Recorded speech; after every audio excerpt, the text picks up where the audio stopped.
This is Trend Following Radio, where great thinking comes alive. Nobel Prize winners, legendary traders, best-selling authors, and the pros that know what drive us irrational human beings. I am your host, Michael Covel. Not filtered, raw, honest. That's my passion.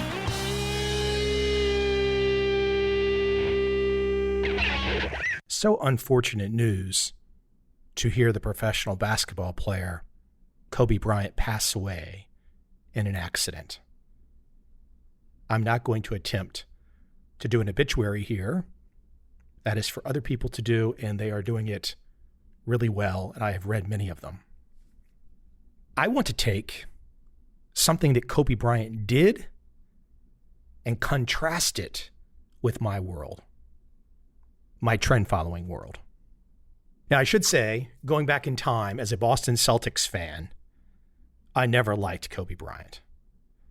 I'm sure that's a little irrational, but in the heat of the moment, Lakers, Celtics, you were one side or the other, and you did not like the other guys.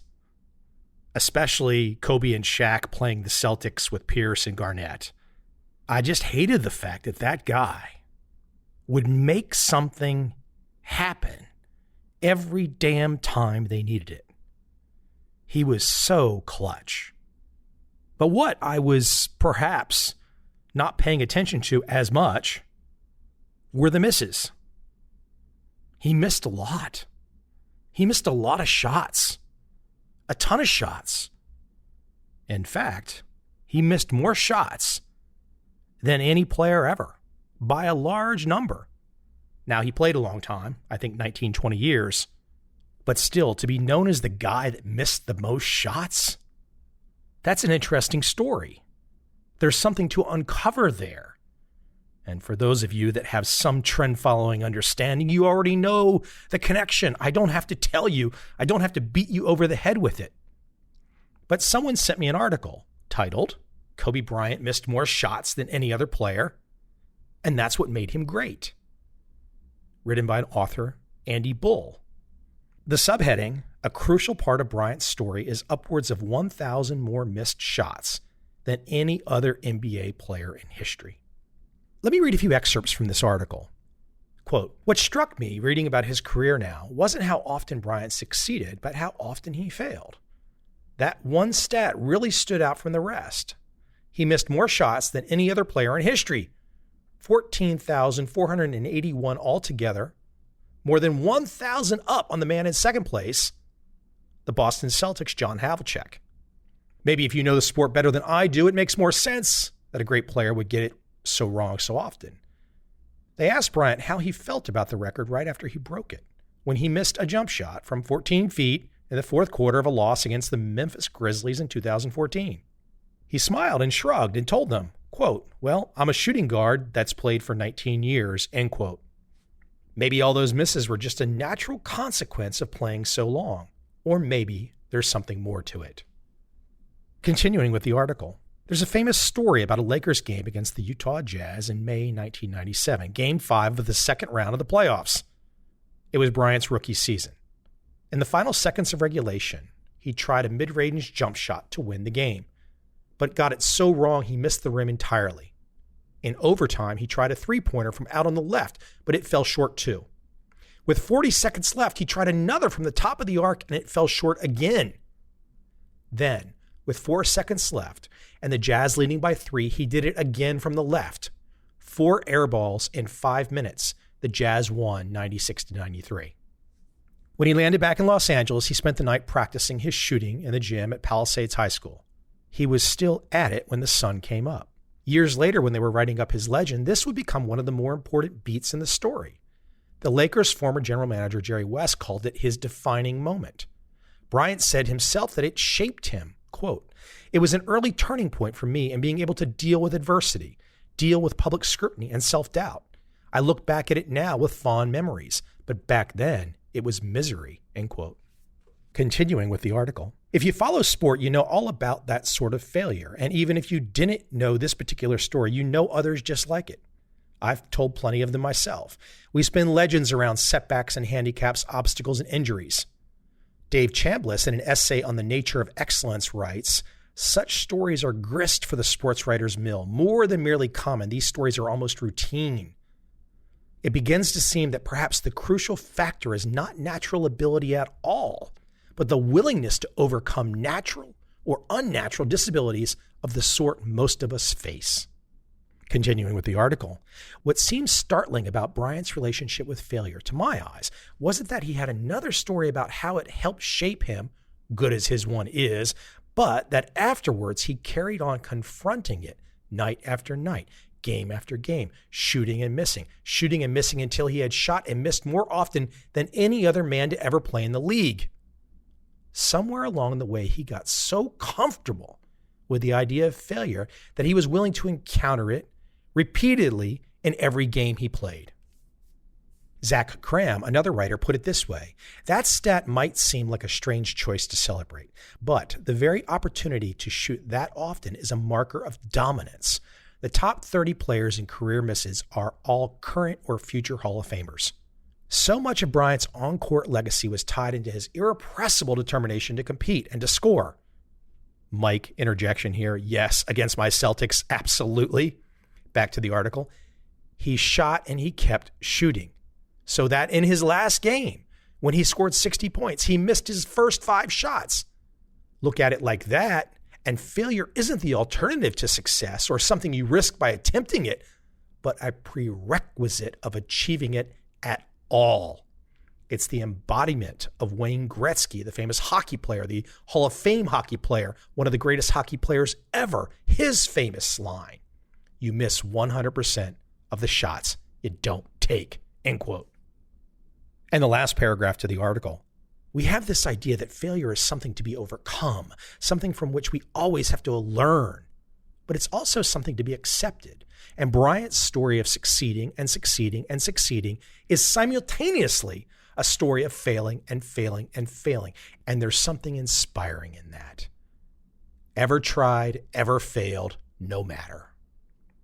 Now, if you're not familiar with trend following, the trend following mentality is you are taking a shot. You're taking a shot at a trading signal. You don't know if it's going to, quote, go in, just as Kobe Bryant did not know if it was going to go in. Now, there's going to be a different dispersion of results. Kobe had to hit closer to 50%. I don't know what he hit exactly career-wise. I would guess 44 to 48, if I'm guessing. You guys will have to correct me. Trend following might not be that high, but that's irrelevant. That's not the point. Each game you play, whatever game you might play, is going to end up having some type of a natural loss percentage. You will find out what that is, and you have to be comfortable with it. It's going to happen over and over and over and over again. And just as that article said, most people, or that article insinuated, most people don't want that. Most people want to go to high school. I mean, I guess this mentality starts in grade school too. I can think back to perhaps 5th, 6th, and 7th, 8th grade. Kids were bragging about their grades then. And generally, teachers were holding out the students that got the high scores. But in high school, you could just see these kids were indoctrinated to, if you get the perfect scores, get to the perfect college, everything will be taken care of. You will get the perfect job. Where's the failure? Where's the failure? How many kids don't understand failure? Because they try so hard to master the game, the fake game of credentials. They spend all their waking hours mastering that, and they really don't understand the game they're playing. So they spend a lifetime, they spend their first 25 years trying to be perfect because somebody out there will take care of them when they're done. But life doesn't work like that.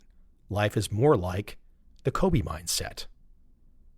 Loss, loss, loss, win, win, loss, loss, win, win. That's life. Now here's the deal. You might have already spent your life going down the path. You messed up. You didn't get the Kobe mentality. But damn it, Don't tell your family members, your friends, your kids, etc., to repeat your dumbass mistakes. Have enough balls to tell those that come after you a better way. Don't try to tell people that your way, which you know deep down was wrong, don't try to justify it.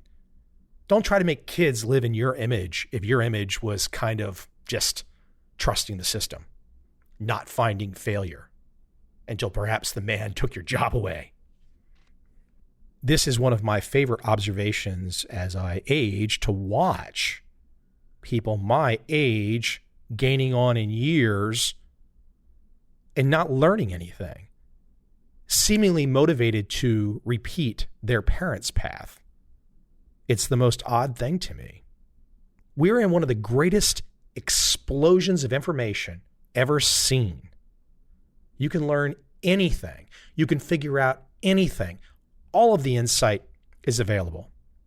For example, if you happen to be a crazy person who loves the Atari 2600 and wants to find somebody who knows everything about this 1970s game set, something I played as a kid.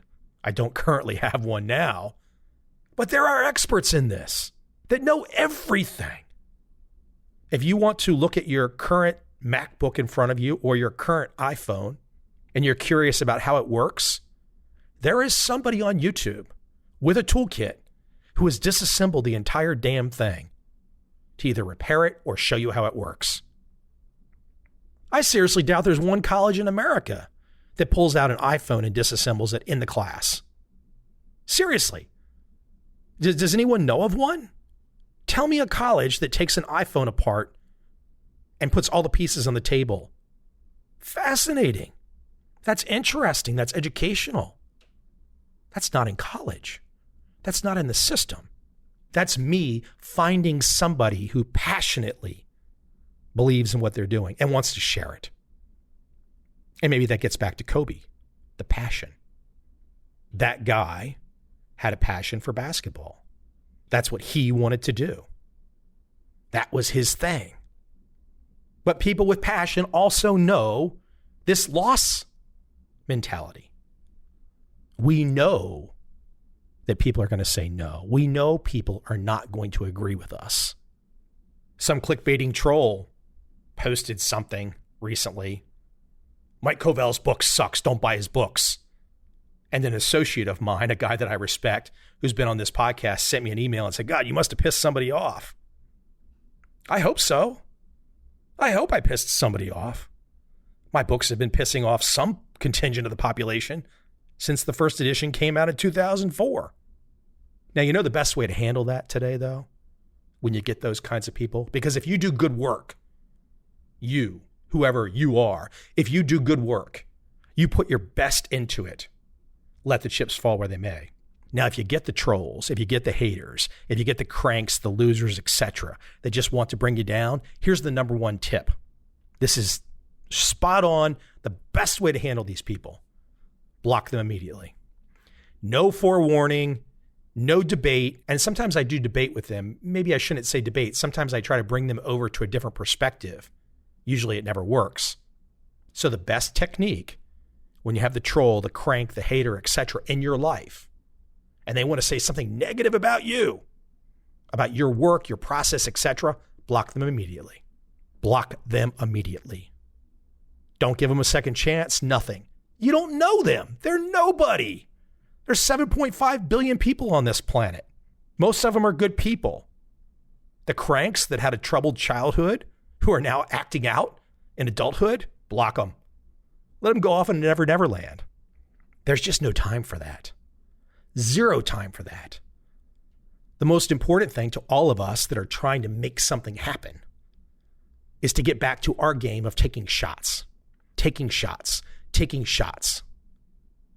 and knowing that through sheer force of determination that we will get to where we're trying to go if we just keep taking the shots.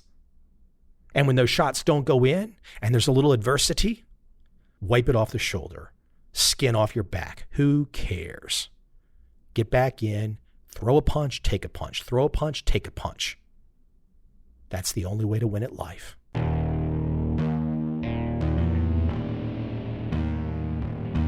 I see a time when those awake will understand how to make money in up, down, and surprise markets.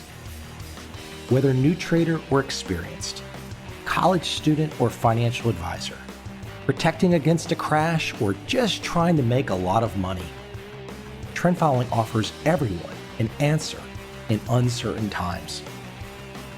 To get started immediately, send me an email, michael@covel.com. I will send you the right trend following steps to take along with my free video. But if you want to buy and hold, trust the government and trust Wall Street, this is absolutely not for you.